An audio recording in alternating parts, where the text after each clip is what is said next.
Hello everyone, आज हम जानते हैं सम्मन मामलों जो सम्मन मामले हैं उनका ट्रायल कैसे चलता है। तो ये सीआरपीसी का सेक्शन 20 बताता है कि मजिस्ट्रेट द्वारा सम्मन मामलों का ट्रायल कैसे चलता है। तो इसमें ये सेक्शन दे रखे हैं 251 से 251 से दे रखे हैं इन्होंने 259 तक। तो हम इनका प्रोसीजर देखते हैं कि जो सम्मन मामले हैं उनका ट्रायल कैसे चलता है। तो इसमें हम पहला सेक्शन देखते हैं 251। 251 कहता है अभियोग का सारांश बताया जाना। तो ये कह रहा है अभियोग का सारांश बताया जाना। तो कह रहा है जब सम्मन मामले में अभियुक्त मजिस्ट्रेट के समक्ष हाजिर होता है, तो ये कह रहा है अगर कोई सम्मन मामला है, केस है, तो उसमें क्या होता है, जो अभियुक्त है जब मजिस्ट्रेट के सामने उपस्थित किया लाया जाता है तब की बात कर रहा है। तो ये कह रहा है जब व्यक्ति मजिस्ट्रेट के समक्ष हाजिर होता है या लाया जाता है तब उस अपराध का विशिष्ट बताई जाएगी जिसमें उस पर अभियोग है, और उससे पूछा जाएगा कि क्या आप दोषी होने का अभियोग करता है यह अतः प्रतिष्ठा करना चाहता है, किंतु यह रीत आरोप विचित करना आवश्यक नहीं है। तो ये कह रहा है 251 कि अगर कोई व्यक्ति है जिसने कोई अपराध किया है और सम्मन केस बनना है, तो उसमें क्या करेगा, जब वो मजिस्ट्रेट के सामने लाया जाएगा पहली बार, तो उसे बताया जाएगा कि क्यों आपको किस बात का आप पे अपराध लगाया गया है, और उसे पूछा जाएगा कि आप दोषी होने का अभियोग करते हैं या नहीं करते हैं। ठीक है, उससे ये पूछा जाएगा, किंतु आरोप है, जो चार्ज है, उसकी फ्रेमिंग करना जरूरी नहीं है सम्मन केस में, इसमें बता दिया है आगे। ठीक है, अब आते हैं हम 252 कहता है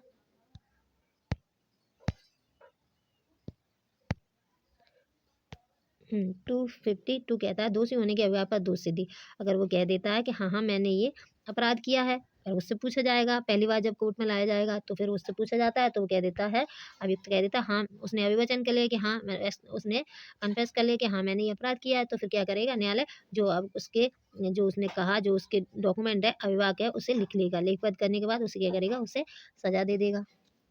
दोष सिद्ध कर देगा। अब आ जाते हैं 253 ये कह रहा है छोटे मामले में अभियुक्त की अनुपस्थिति में दोषी होने का अभियोग पर दोष सिद्धि। तो ये कह रहा है कि अगर कोई छोटे मामले हैं उनमें व्यक्ति का उपस्थित होने की जरूरत नहीं है, उसे उपस्थित ना होने पर भी दोष सिद्धि की जा सकती है। हाँ, तो ये कह रहा है छोटे मामले में अभियुक्त की अनुपस्थिति में दोषी होने में अभियोग पर दोष सिद्धि। तो ये पहला कहता है जहां धारा 206 के अधीन सम्मन जारी किया जाता है और अभियुक्त मजिस्ट्रेट के समक्ष हाजिर हुए बिना आरोप का दोषी होने का अविचन करता है, वहां वह अपना अभियोग अंतरित करने वाला एक पत्र और सम्मन में विशिष्ट जुर्माने की रकम डाक द्वारा भेज सकता है। तो ये कह रहा है अगर कोई व्यक्ति है जो उपस्थित नहीं हुआ है और उसे सम्मन गया था, तो उसने क्या किया, एक्सेप्ट कर लिया कि हाँ ये अपराध मुझसे हो गया है, तो फिर क्या कर सकता है, वो जो जुर्माने की रकम है और उसने जो सम्मन के साथ जो उसने कन्फेस किया है कि हाँ ये अपराध मुझसे हुआ है, एक पत्र उसे भेज सकता है। ठीक है, डाक द्वारा। ये कह रहा है 253। इसका सेकंड क्लॉज कहता है जब मजिस्ट्रेट स्वयं के अनुसार अभियुक्त को उसके दोषी होने के अभियोग के आधार पर उसकी अनुपस्थिति में दोष सिद्ध करेगा और सम्मन में विशेष जुर्माने की रकम के लिए दंडादेश देगा और अभियुक्त द्वारा भेजी गई रकम उस जुर्माने में समायोजित की जाएगी, या यही जहां अभियुक्त द्वारा इस निमित्त प्राधिकार प्लीडर अभियुक्त की ओर से उसके दोषी होने का विवेचन करता है, वहां मजिस्ट्रेट यथासंभव प्लीडर द्वारा अभियुक्त किए गए शब्दों में अभियोग को लेखबद्ध करेगा और स्वयं के अनुसार उस अभियुक्त को ऐसे अभियोग पर दोष सिद्धि कर सकेगा और उसे पूर्वोक्त दंडादेश दे सकेगा। तो ये कह रहा है अगर कोई छोटे मैटर है, उनमें क्या है, कोई व्यक्ति है जिसके पास सम्मन गया कि आपने ये अपराध किया, उसने कन्फेस कर लिया, कन्फेस करने के बाद जो जुर्माना था वो भी जुर्माना और जो पत्र है वो डाक द्वारा कोर्ट को भेज दिया, या उसने जो मजिस्ट्रेट जो उसका एडवोकेट है उसके द्वारा उसने कन्फेस कर लिया कि हाँ मैंने वचन कर लिया कि हाँ मैंने ये अपराध किया है और जुर्माने की रकम भर दी, तो न्यायालय क्या करेगा, उसकी अनुपस्थिति में भी उसे दोषित कर देगा, जो दंडादेश होगा वो दंड दे देगा। अब आ जाते हैं 254 कह रहा है प्रक्रिया जब दोष सिद्ध न किया जाए, अगर वो दोष सिद्ध नहीं किया जाता है तब क्या कौन सी प्रोसीजर होगा, तो ये बताता है हमारा 254 कहता है पहला क्लॉज कह रहा है यदि मजिस्ट्रेट अभियुक्त को धारा 252 और 253 के अधीन दोष सिद्ध नहीं करता है, तो वह अभियोजन को सुनने के लिए और सब ऐसा साक्ष्य जो अभियोजन के समर्थन में पेश किया जाए लेने के लिए, और अभियुक्त को भी सुनने के लिए, और सब ऐसा साक्ष्य जो अपनी प्रतिरक्षा में पेश करे लेने के लिए अग्रसर होगा। अब कह रहा है कि जो अभियुक्त है उसे दोष सिद्ध नहीं किया जाता है, तो फिर क्या उससे प्रोसीजर करेगी, तो वो कह रहा है फिर क्या करेगा, वो आगे प्रोसीडिंग ये कहेगा कि आगे की डेट दे देगा और उसे कह देगा अभियुक्त से और अभियोजक से, अगर आपके पास कोई एविडेंस है, कोई विटनेस है, तो उस डेट पे आप लेके आए, या कोई डॉक्यूमेंट है तो आप लेके आए। अब आ जाता है सेकंड क्लॉज। सेकंड क्लॉज कहता है यदि मजिस्ट्रेट अभियोजन या अभियुक्त के आवेदन पर ठीक समझता है तो वह किसी साक्षी के हाजिर होने या कोई दस्तावेज या अन्य चीज पेश करने का आदेश या सम्मन जारी कर सकता है। अब ये कह रहा है अगर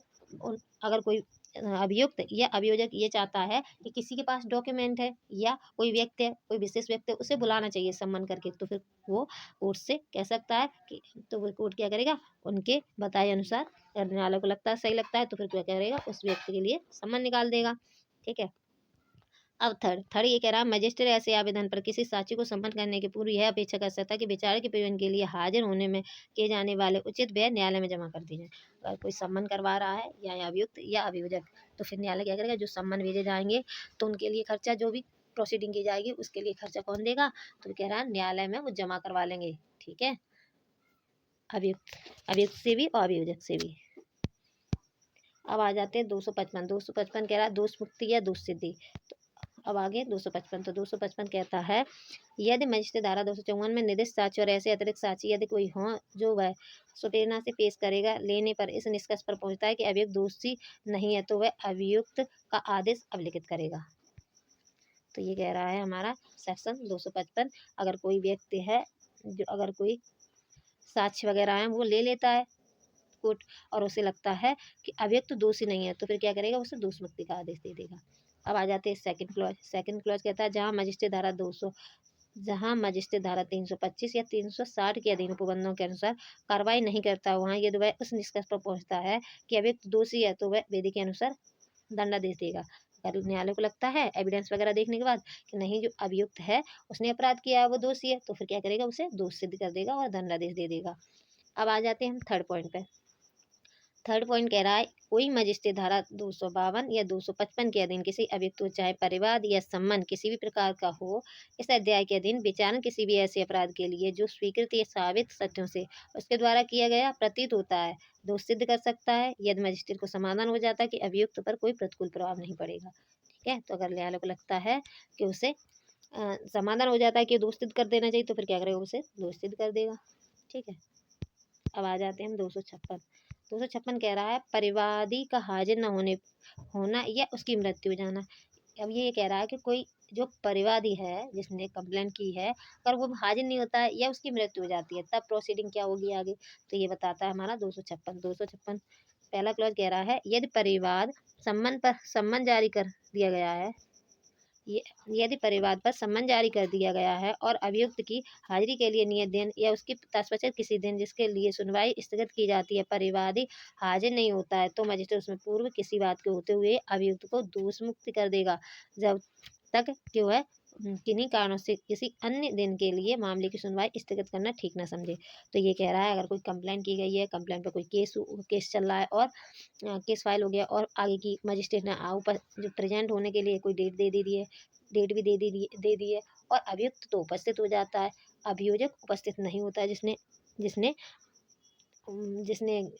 परिवाद किया वो उपस्थित नहीं होता, फिर न्यायालय क्या करेगा, तो ये कह रहा है न्यायालय क्या करेगा, फिर अभियुक्त को दोष मुक्त कर देगा। ठीक है, और दोष मुक्त कब कर देगा, और उसे लगता है कि नहीं नहीं जो अभियुक्त है उसे दोष मुक्त कर देने चाहिए, कारण है दोष मुक्त करने के, तो फिर वो दोष मुक्त कर देगा। अब इसमें परंतु दे रखा है एक, तो परंतु कह रहा है परंतु जहां परिवादी का प्रतिनिधित्व प्लीडर द्वारा या अभियोजक द्वारा संचालन करने वाले अधिकारी द्वारा किया जाता है, या जहां मजिस्ट्रेट की यह राय है कि परिवादी को व्यक्तिगत हाजिरी आवश्यक नहीं है, वहां मजिस्ट्रेट उसकी हाजिरी से उसे अभिमुक्ति दे सकता है और मामले की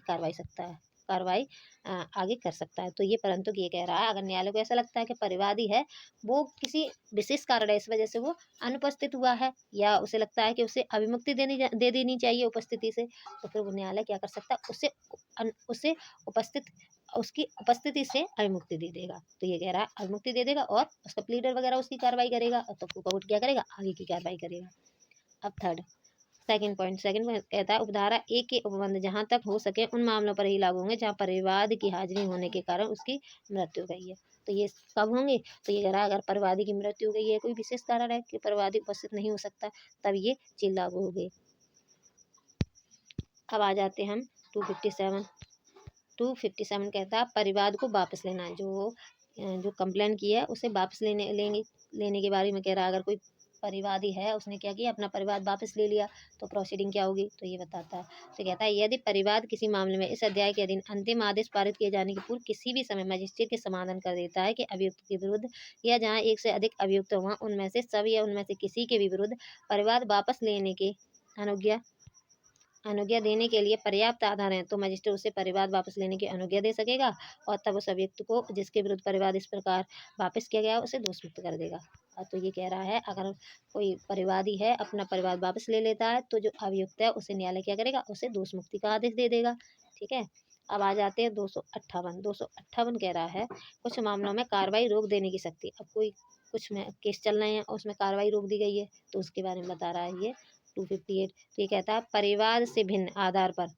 संसिद्ध किसी सम्मन मामले में कोई प्रथम वर्ग मजिस्ट्रेट अथवा मुख्य न्यायिक मजिस्ट्रेट की पूर्व मंजूर से कोई अन्य मजिस्ट्रेट ऐसे कारणों से जो उसके द्वारा लेखबद्ध किए जाएं कार्रवाई के किसी भी प्रकरण पर कोई निर्णय सुनाए बिना रोक सकता है, और जहां मुख्य साक्ष्यों के लिए साक्ष्य अभिलिखित किए जाने के पश्चात इस प्रकार कार्रवाई रोकी जाती है, वहाँ दोष मुक्ति का निर्णय सुना सकता है और ऐसे अन्य दशा में अभियुक्त को छोड़ सकता है, और ऐसे छोड़ने का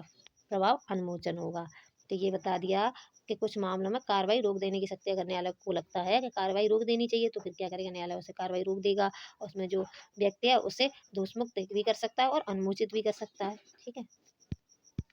आगे आ जाते हैं हम 259 सम्मन मामलों को वारंट मामलों में परिवर्तित करने की न्यायालय की शक्ति। अब कोई केस ऐसे हैं जो सम्मन केस फाइल हुए हैं पर वो वारंट केस में परिवर्तित कब किए जा सकते हैं, उसके बारे में बताता है ये 259। तो 259 कहता है